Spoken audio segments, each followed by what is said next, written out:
Good afternoon, everyone. I'm Wala Blegay. I've learned quite a bit from this process, but there's a bigger picture because I've heard everyone talk, and right now I think that there are different pieces to this, but I've seen a bigger picture now from this race than I've seen before because I've run against money and the establishment twice, and I lost once and I won the second time. And currently I'm a sitting council member.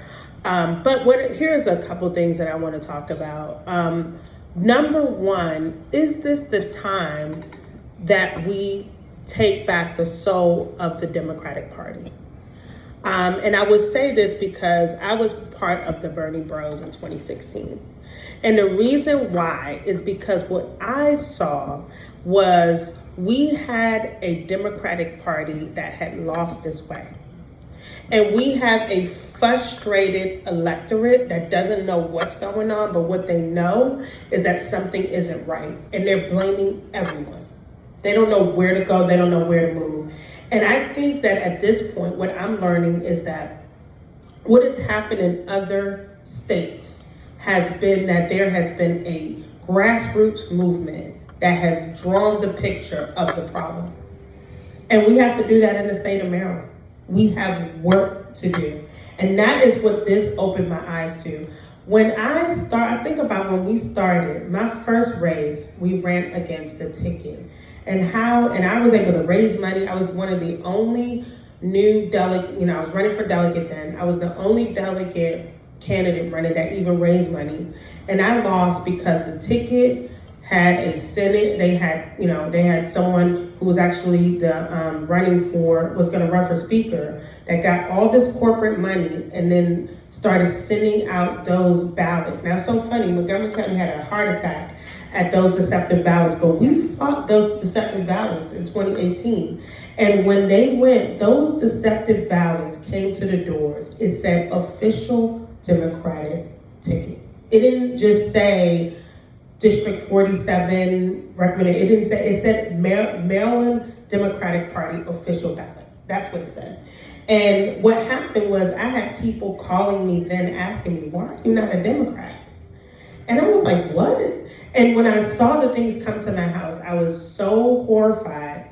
And when I lost, I was upset. And I told people I could accept losing if it's fair. But when I found that grown people who are old enough to be my grandparents, are cheating, misleading people, that was a time and a moment where I said, this has to stop. Because what we saw was that they knew that Black voters would vote the Democratic ticket blindly. And they played us. They sent those tickets to the houses. Black voters picked it up and said, I'm gonna vote the ticket. And then what happened was anybody that wasn't on those tickets couldn't win. Now, I will tell you, I went to the Central Committee right after that. I started a whole movement of, I was so angry. We organized, we went to the Democratic Central Committee, and I basically got signatures. We did a petition, and I said that they had to put something, remember that, Larry? They had to put something forward that would say there would be no Democratic primary ballot to go out from the party during the primary because everybody is a Democrat. But there was something, the reason why I brought that up is because there was some things that I learned from that I think that we have now a national view that we have to look at. When I did that, now I would tell you, they told me then, they said, if you make these people mad, because I had the powers that be sending people to call me to stop it, right? Because what was clear was that we were at the wrong place. The Central Committee's people were calling saying, look, I had nothing to do with this. It was the senators. And the reality is that we had no way to go to the senators. It was, this wasn't a prime, we were in the middle of June and, they don't even convene until January. So we had to go, but the truth is they were right. That was not the place that we needed to go. But we had people threatening us and they said, if you do this, you're never gonna get elected in the state. In the county. Wrong. I became council member 4 years later. So don't let anybody trick you with that. But what was told to me was those tickets in Prince George's County were to trick black voters. Because years before, when the white powers that be started losing numbers of white voters because white people were moving out of Prince George's County, the white leadership started getting putting black people on a ticket. And the way that they do is that they would put their names on the ticket, and all the black people who they were putting on the ticket had to pass it out. And that was how the white powers that be stayed in office. So if you think about it, we had a state senator that was controlling Prince George's County politics from Calvert County. That's how. It was the ticket. The ticket kept a lot of white leadership in power, but it also allowed black people to get elected without raising any money. So they would just rely on the ticket. But what it taught me was that if you look at history, the Democratic Party got black voters through the Civil Rights Movement. At that time, there was change made that brought black voters from the Republican Party to the Democratic Party.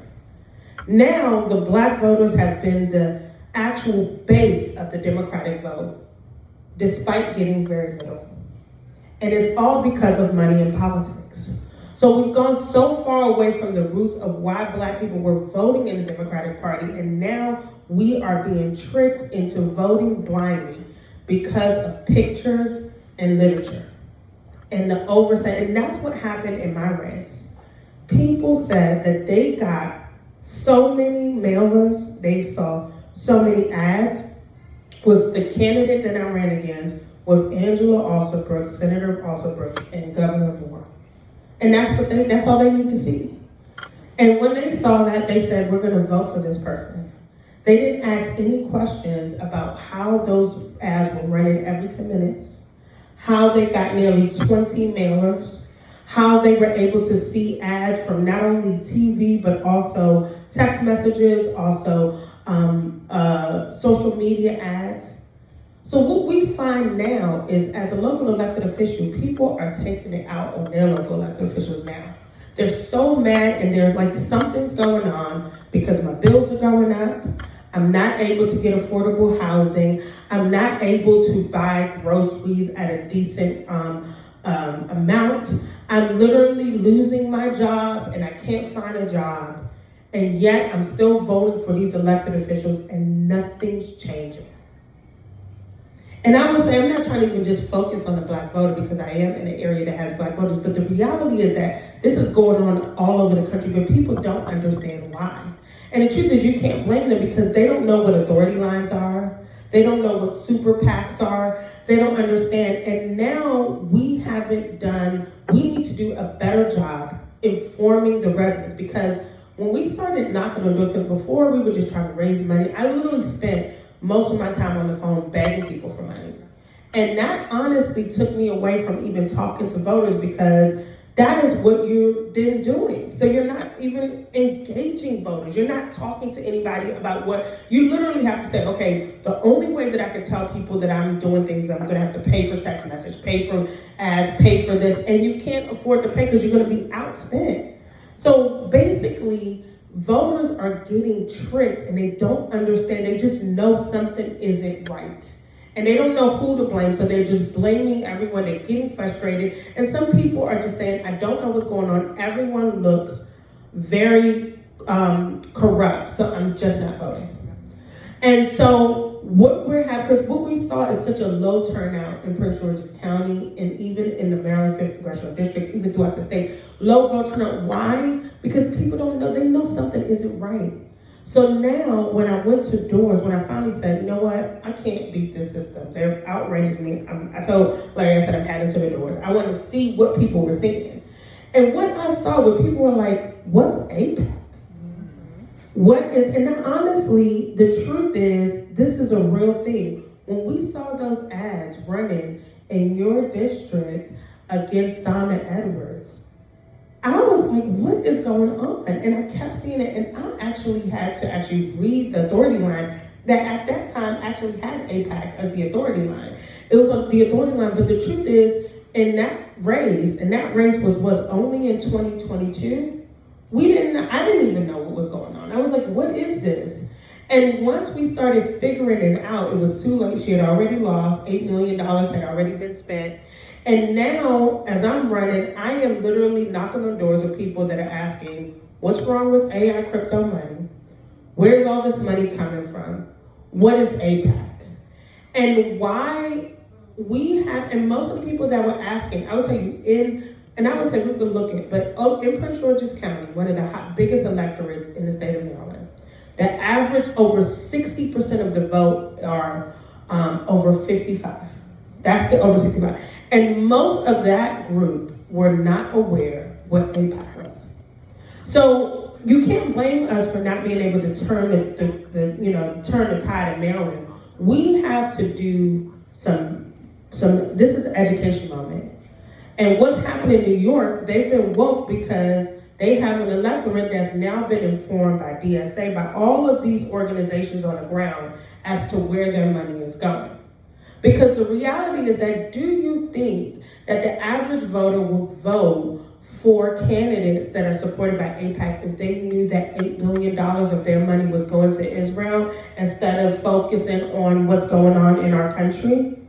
You think that they would be okay with that? I don't think so. But they don't know. And to be honest, for a long time, I didn't know.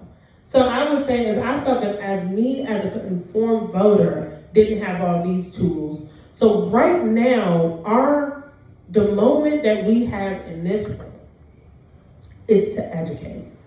Gather people, because people don't know what's going on. I literally met a man that was like, maybe we need to rewrite the Constitution. And I said, well, why do you say that? He said, because of all the stuff going on. Because he doesn't know what's going on, but he said something isn't right and we gotta rewrite the Constitution. But the truth is, all of the laws, we haven't even told people why Citizens United is so important. And the truth is, we have to blame the Democratic Party for playing the same game because we have been digging into super PACs ourselves. So Democratic Party says, well, we're not gonna fight it because we want super PACs. Even unions, you find out all those progressive organizations, but the truth is, if we play that same game, we will lose every time because you can't overspend corporate money.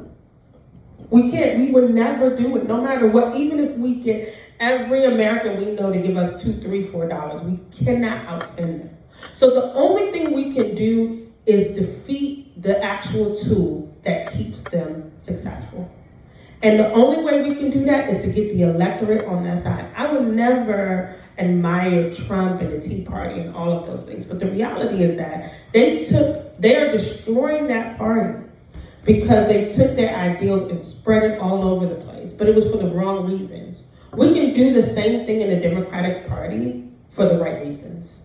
And that's why I am encouraged. I'm sad that I was not able to win my election. But as I told Larry, I'm ready to do the job that I should have done in 2016. Because in 2016, when we got the Bernie Bros, we started talking about money out of politics, Medicare for all of those things, a lot of people then said, well, you can't afford that. These are big, crazy ideas. And we just seem so crazy. Like, you all are just following this man. You don't know what you're talking about, all these things.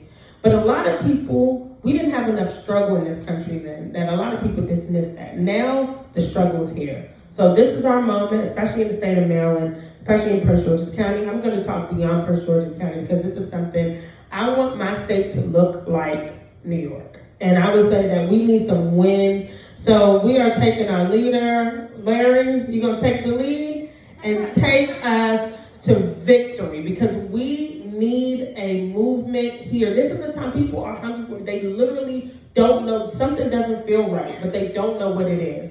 And we have to outline for them and say, money is playing into your race and people are spending money because a lot of people actually said, well, I voted for your opponent because I just saw these ads all the time, but I wasn't aware that they was paying for about Israel. How are they able to spend money like that in this country? That's what someone asked. So this is a moment, and I would say that we have to take this moment. I think even 5 to 10 years from now, we can have the same momentum that we're seeing all over, because when people are watching all over the country, they actually are saying, what can we do here? And I'm ready for the change. So thank you all so much. I actually have to leave because I have to head to one more thing. I had conflicts today, but Thank you all so much for having me, and thank you. Thank you. Thank you so much.